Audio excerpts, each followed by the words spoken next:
بسم الله الرحمن الرحيم. الحاقة ما الحاقة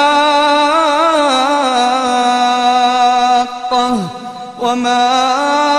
أدراك ما الحاقة كذبت ثمود وعاد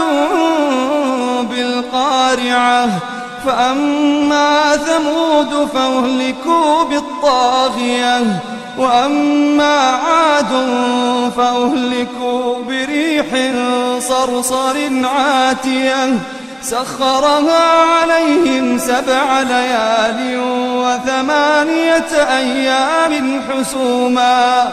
فترى القوم فيها صرعا كأنهم أعجاز نخل خاوية فهل ترى لهم من باقية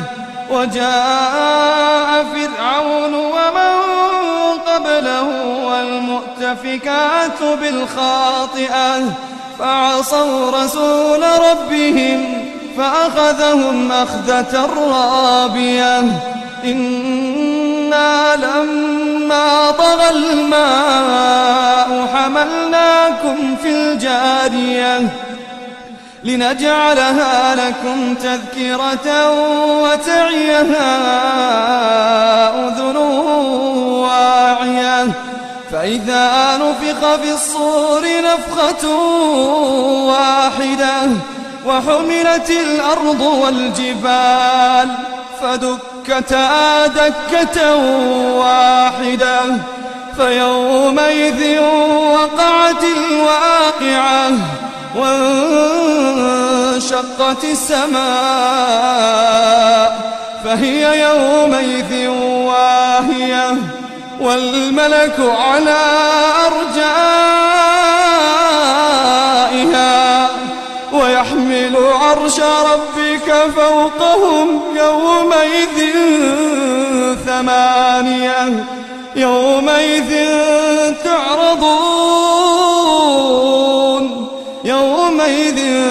تعرضون لا تخفى منكم خافية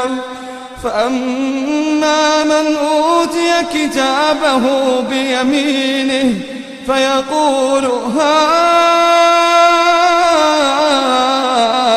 اقرءوا كتابيه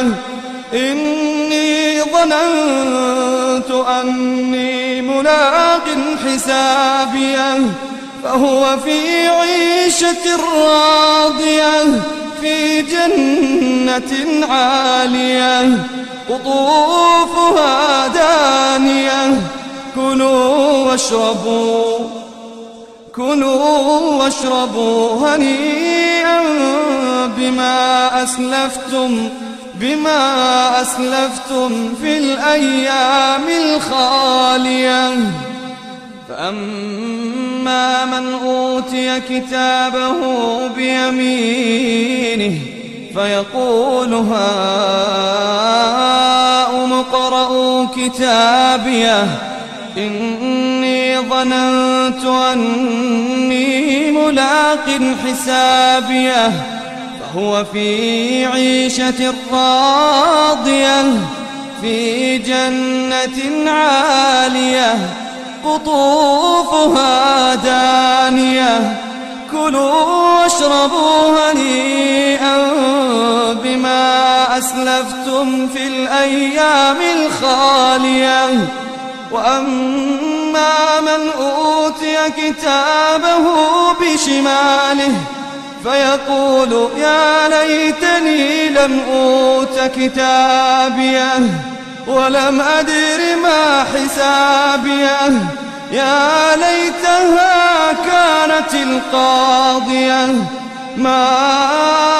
أغنى عني ماليه هلك عني سلطانيه خذوه فغلوه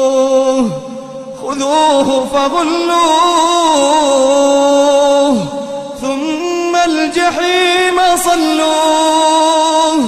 ثم في سلسلة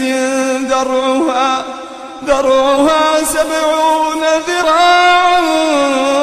فاسلكوه إنه كان لا يؤمن بالله العظيم ولا يحض على طعام المسكين فليس له اليوم هاهنا حميم ولا طعام إلا من غسلين لا يأكله إلا الخاطئون فلا أقسم بما تبصرون وما لا تبصرون إنه لقول رسول كريم وما هو بقول شاعر قليلا ما تؤمنون ولا بقول كاهن قليلا